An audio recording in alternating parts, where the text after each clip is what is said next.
Hello दोस्तों, इसके पाठशाला में आप सभी का स्वागत है। तो आज हम सीखेंगे दोस्तों अनुपात और समानुपात जो चैप्टर रहता है उससे संबंधित कुछ क्वेश्चन। जैसे कि हमारा ये क्वेश्चन है दोस्तों, इसमें बोला है चतुर्थानुपाती ज्ञात करना। इस टाइप का क्वेश्चन एग्जाम में बहुत ज्यादा देखने को मिलते हैं, इसलिए एग्जाम के पॉइंट ऑफ व्यू से बहुत इंपॉर्टेंट क्वेश्चन है। तो आज हम इस टाइप का क्वेश्चन कैसे बनता है बहुत ही आसान तरीके से समझने की कोशिश करेंगे ताकि आपको पूरा क्लियर हो जाए। ठीक है, तो चलिए आगे बढ़ते हैं दोस्तों। यहाँ पे क्वेश्चन क्या बोल रहा है इसको पहले समझ लेते हैं।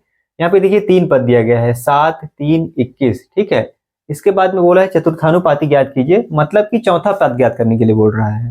पहला पद है 7, दूसरा पद है 3 और तीसरा पद है 21 और चौथा पद हमको ज्ञात करना है। तो हम सभी जानते हैं दोस्तों कि गणित में क्या होता है कि कुछ भी पद ज्ञात करना रहता है या कुछ भी चीज ज्ञात करना रहता है तो हम लोग उसको x मान लेते हैं। ठीक है, पहला, दूसरा और तीसरा पद तो दिया गया है, चौथा पद ज्ञात करना है तो हम लोग यहाँ पे मान सकते हैं कि माना चौथा पद x है। ठीक है, तो चलिए हम लोग इसको लिख लेते हैं, माना चौथा पद x है। चौथा पद x है तो यहाँ पे ये क्या हो जाएगा, देखिए पहला पद तो 7 हो गया, दूसरा पद 3 हो गया, तीसरा पद 21 हो गया और चौथा पद जो है x हो गया। इसी का वैल्यू हम लोग को निकालना है। अब यहाँ पे क्या होता है दोस्तों, ध्यान दीजिएगा, ये तो हमारा पद हो गया पहला, दूसरा, तीसरा, चौथा। अब इसको अनुपात समानुपात का चैप्टर है तो इसको अनुपात और समानुपात के रूप में इसको अरेंज करना पड़ेगा सबसे पहले। ठीक है, तो क्या होता है कि दो पद का जो है ना अनुपात बनाते हैं, इसका और इसका अनुपात बनेगा, इसका और इसका अनुपात बनेगा। कैसे बनेगा ध्यान दीजिएगा, ये कैसे बनेगा, 7 और 3 के बीच में अनुपात कर देंगे। ठीक है, 21 और x के बीच में अनुपात कर देंगे, 21 अनुपात x। ठीक है, दो पद को पकड़ना है, उनके बीच में अनुपात लगा देना है। अब भाई इसका भी अनुपात हो गया, इसका भी अनुपात हो गया, इन दोनों पदों के बीच में क्या रहेगा, समानुपात रहेगा। तो समानुपात का चिन्ह क्या रहता है, ऊपर 2 बिंदु और नीचे 2 बिंदु।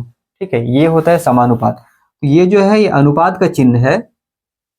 ठीक है, ध्यान दीजिएगा, ये अनुपात का चिन्ह है और ये जो है ये समानुपात का चिन्ह है। क्लियर है, इतना आपको समझ में आ गया होगा। सबसे पहले क्या हुआ, ये 3 पद दिए गए थे, चौथा पद हमको ज्ञात करना था तो हमने क्या किया, चौथा पद माना x है। ठीक है, तो उसी को हम लोगों ने लिख लिया, पहला, दूसरा, तीसरा और चौथा पद में x मान लिया। अब ये जो अनुपात समानुपात जो चैप्टर है इसमें चौथानुपात निकालना है या चतुर्थानुपात निकालना है तो उसको हम लोग अनुपात और समानुपात में अरेंज करेंगे सबसे पहले तो। ठीक है, तो दो पद जो है उनके बीच में अनुपात लगा देंगे। ठीक है, ये 7 और 3 के बीच में अनुपात लग गया, 21 और x के बीच में अनुपात लग गया। अब इन दो पदों में जो अनुपात लगा है दोस्तों, ठीक है, 7 अनुपात 3 और 21 अनुपात x, उनके बीच में समानुपात लगता है। ठीक है, तो यहाँ पे 2 बिंदु रहेगा तो अनुपात और 4 बिंदु रहेंगे तो वो समानुपात कहलाता है। ठीक है, क्लियर हो गया होगा। अब यहाँ पे ध्यान दीजिएगा, यहाँ पे अनुपात का मतलब होता है दोस्तों भाग करना। ठीक है, और उसके बाद में यहाँ पे देखिए समानुपात का मतलब होता है बराबर। क्लियर है, इसको हम लोग कैसे लिखेंगे ध्यान दीजिएगा, ये अगला स्टेप क्या हो जाएगा, 7। ठीक है, अनुपात जो बीच में है, अनुपात का मतलब भाग होता है, मतलब कि बटे हो जाएगा और ये 3 जो है वो नीचे आ जाएगा। ठीक है, उसके बाद समानुपात का मतलब होता है बराबर, तो यहाँ समानुपात है दोस्तों, यहाँ पे हम लोग बराबर लिख देंगे। ठीक है, यहाँ पे भी 21 ऊपर आ जाएगा और अनुपात का मतलब क्या होता है, भाग मतलब कि बटा होता है, तो यहाँ पे x हो जाएगा। इतना क्लियर हो गया। मैंने क्या किया, अनुपात का मतलब भाग होता है तो 7 अनुपात के जगह में बटा कर दिए और ये 3 नीचे आ गया। समानुपात का मतलब होता है बराबर, तो मैंने क्या किया कि समानुपात के जगह में बराबर लिख दिया। ठीक है, उसके बाद में 21 अनुपात x है तो 21 ऊपर और अनुपात के जगह में बटे और x नीचे आ गया। इतना अरेंजमेंट हो गया, इतना समझ में आ गया होगा। अब हम सभी जानते हैं दोस्तों कि अगर गणित में, ठीक है, लेफ्ट साइड में भी भिन्न है 7/3 और राइट साइड में भी भिन्न है 21/x और बीच में बराबर है तो हम लोग यहाँ पे तिरिया गुणा कर सकते हैं, सिंपल सा। ठीक है, तो यहाँ देखिए इसका गुणा इसके साथ करेंगे और इसका गुणा इसके साथ करेंगे। तो 7 का गुणा अगर x के साथ होता है तो यहाँ हम लोग लिख लेते ऊपर इधर थोड़ा सा ना, 7 का गुणा x के साथ होगा तो 7 गुणित x हो जाएगा, बीच में बराबर कर देते हैं। उसके बाद में 3 का गुणा अगर 21 से होगा तो 3 गुणित 21 कर देंगे। ठीक है, अब यहाँ पे कुछ बच्चे क्या गलती करते हैं, थोड़ा ध्यान दीजिएगा।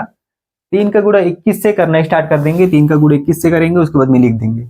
यहाँ पे गुणा करने की जरूरत नहीं है क्योंकि ओवरऑल आपको काटना ही है। ठीक है, तो गणित में यही होता है कि गणित को जितना आसान तरीके से आप बनाएंगे उतना ही आपके लिए आसान लगेगा। तो गणित में ध्यान दीजिएगा आसान से आसान तरीके से कैसे बनाया जा सकता है। ठीक है, तो यहाँ पे देखिए इसको हम लोग नहीं काटते हैं, हम लोग को फाइनली x का वैल्यू निकालना है यहाँ पे। तो हम लोग x किसी पर रहने देते हैं तो बराबर कर देंगे 3 गुणित 21। ठीक है, अब यहाँ पे 7 देखिए गुणा है, अब बराबर उस पार में चला जाएगा तो हो जाएगा भाग। ठीक है, तो बटे 7 कर देंगे।